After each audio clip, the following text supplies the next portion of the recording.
శిఖరాలకు సవాళ్లు, విద్యార్థుల విజయాలు. పూర్తి వివరాలకు చదవండి రేపటి సాక్షి దినపత్రిక. నమస్కారం.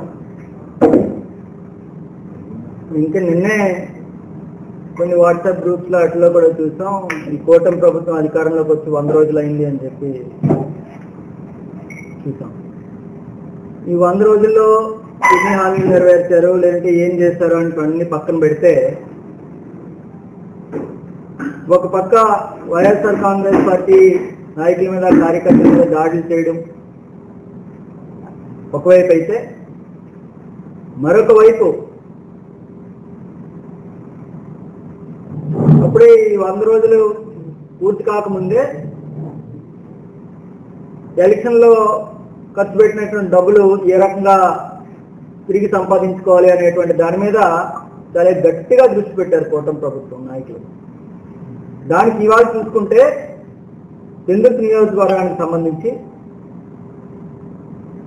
97వ వార్డు కార్పొరేటర్ అయినటువంటి సేనాపతి వసంత గారి భర్త శంకర్రావు గారు, ఆయన చేస్తున్నటువంటి ఘనకార్యాలు ఏంటంటే ఈ మధ్యన మనం నిత్యం పత్రికల్లో కూడా చూస్తున్నాం, మీడియాలో కూడా మీరు పలు సందర్భాల్లో చూపించిన సందర్భాలు కూడా ఉన్నాయి. అయితే మరొకసారి దీని మీద నేను కూడా, ఎందుకంటే పత్రికల్లో వస్తుంది, ప్రజలందరూ కూడా దీని మీద మాట్లాడుకుంటున్నారు కాబట్టి ఖచ్చితంగా అధికారులు దీని మీద చర్యలు తీసుకుంటారని మేము కూడా వేచి ఉన్నాం. కానీ ఈరోజు పరిస్థితి ఎలా ఉంది అంటే, మీ అందరికీ కూడా తెలిసిన విషయం అయినప్పటికీ కూడా ఒకసారి మళ్ళీ మీకు చెప్పదలుచుకున్నాం. ఇది అప్పట్లో ఎంఆర్ఓ శ్యామ్ గారు ఉన్నప్పుడు సర్వే నెంబర్ 113 అనేటువంటిది, ఇది government land, purely government land అని ఆయన ఇచ్చినటువంటి ఒక కాపీ. దీన్ని కూడా మీ అందరూ కూడా పంపిస్తాం. ఈ గవర్నమెంట్ ల్యాండ్ లో అప్పట్లోనే వైఎస్ఆర్ కాంగ్రెస్ పార్టీ ప్రభుత్వం అధికారంలో ఉంటుండగానే దాన్ని కబ్జా చేసేటువంటి పరిస్థితిలో ఉంటే, ఆ రోజు మా పార్టీ నాయకులు పెద్దలు అందరూ కూడా చొరవ తీసుకొని ఆ రోజు అధికారులతో మాట్లాడి అక్కడ ప్రభుత్వ స్థలం అని బోర్డు పెట్టినటువంటి సందర్భం కూడా మీ అందరికీ కూడా తెలుసు. మరి వాళ్ళు గవర్నమెంట్ ల్యాండ్ లో ప్రభుత్వం వారు ఏర్పాటు చేసినటువంటి బోర్డును కూడా పీకి పడేసి, వాళ్ళు సుమారుగా 500 గజాల భూమి మెయిన్ రోడ్ ఆనుకొని తక్కువలో తక్కువ మనం లెక్క వేసుకున్న 70,000 రూపాయలు గజం భూమి ఉంటే, సుమారుగా 3,50,00,000 రూపాయలు విలువ చేసేటువంటి ప్రభుత్వ భూమిని ప్రభుత్వం వారు ఏర్పాటు చేసినటువంటి బోర్డుని పీకి పడేసి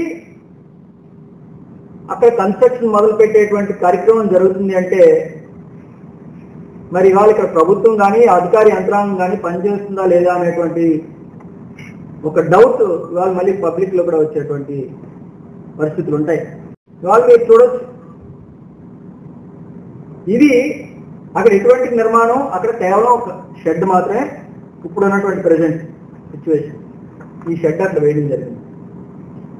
దీంట్లో ఎవరైనా నివాసం ఉంటున్నారండి? ఒక్కసారి ఎవరైనా నివాసం ఉండేటువంటి స్థలమైనా ఇది చూడండి చక్కగా.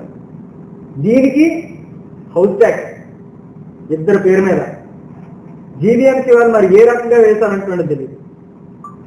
మీరు ఆ స్థలానికి వెళ్ళి చూసినా అక్కడ ఎటువంటి స్థిర నివాసం ఉండేటువంటి పరిస్థితులు అయితే అక్కడ లేవు.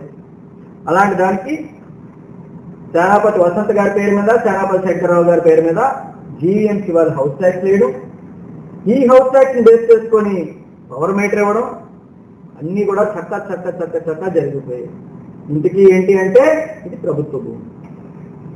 ప్రభుత్వ భూమిలో ఎవరు నివాసం లేనటువంటి ఒక స్థలంలో కేవలం ఒక రేక్ షెడ్ లాంటిది వేసి దాంట్లో నివసిస్తున్నట్టుగా సాక్షాత్తు టీడీపీ కార్పొరేటర్ సేనాపతి వసంత గారి పేరు మీద, వాళ్ళ భర్త శంకర్రావు గారి పేరు మీద ఇవాళ హౌస్ ట్యాక్స్ కూడా ఇచ్చి కరెంట్ మీటర్లు ఇచ్చేటువంటి పరిస్థితులు ఉంటే, ఇంకా 100 రోజులు కూడా పూర్తి అవ్వక ముందే ఈ రకమైన పరిస్థితులు ఉంటే, ఈ ప్రభుత్వం ఈ 5 సంవత్సరాలు పూర్తి అయ్యేలోపు ఎక్కడ ఒక గజం ప్రభుత్వం భూమి కూడా విడిచిపెట్టేటువంటి పరిస్థితి ఉండదు అంటున్నది నేను తెలియజేస్తున్నాను. కాబట్టి తక్షణమే మేము కోరుతున్నది అధికార యంత్రాంగం అంతటినీ కూడా, దయచేసి అధికారులు అంటే మాకు గౌరవం ఉంది, ఇటువంటి తప్పుడు సంకేతాలు ప్రజల్లోకి వెళ్లకుండా ఎవరైనా ఒకటే తప్పు చేస్తే అనేటువంటి విధంగా ఒక మెసేజ్ వెళ్ళేటువంటి విధంగా ఇది తక్షణమే చర్యలు తీసుకొని ఏదైతే అక్కడ ఉన్నటువంటి ప్రభుత్వ భూమిని విలువైనటువంటి ప్రభుత్వ భూమిని కాపాడతారని చెప్పి కోరుకుంటూ మరి ఏదో నిన్నే చూసాం ఏవో నోటీసులు ఇచ్చారని చెప్పి ఏవో నోటీస్ ఇచ్చాం తూతూ మంత్రంగా మా పని మేము చేస్తాం కదా అని చెప్పి వదిలేకుండా చిత్తశుద్ధితో ఇది ప్రభుత్వ భూములు కాబట్టి దీన్ని కాపాడుకోవాల్సిన బాధ్యత అందరి మీద ఉంది. మరి అధికారులు తక్షణమే స్పందించి దీన్ని మళ్ళీ హ్యాండ్ ఓవర్ చేసుకొని గవర్నమెంట్ బోర్డు పెడతారని చెప్పి మేమైతే కోరుకుంటున్నాం. అది అవ్వలేని పక్షంలో ఖచ్చితంగా మేము కూడా రోడ్డు మీదకి ఎక్కాల్సిన పరిస్థితి కూడా వస్తుంది. ఆ సిచ్యువేషన్ రాకూడదనే నేను గతంలోనే ఒక వారం రోజుల క్రితమే కలెక్టర్ గారికి కమిషనర్ గారికి కూడా నేను వాట్సాప్ ద్వారా ఇక్కడ ఉన్నటువంటి పరిస్థితులన్నీ కూడా చెప్పడం కూడా జరిగింది. ఆయన కూడా ఈ విల్ టేక్ నెసరీ యాక్షన్ అని చెప్పి కలెక్టర్ గారు కూడా రిప్లై కూడా ఇచ్చారు. అయినప్పటికీ కూడా ఈ రోజుకి ఎటువంటి పురోగతి లేదు. దయచేసి ఇప్పటికైనా తక్షణమే దీని మీద చర్యలు చేపట్టాలని చెప్పి మేమైతే కోరుకుంటున్నాం.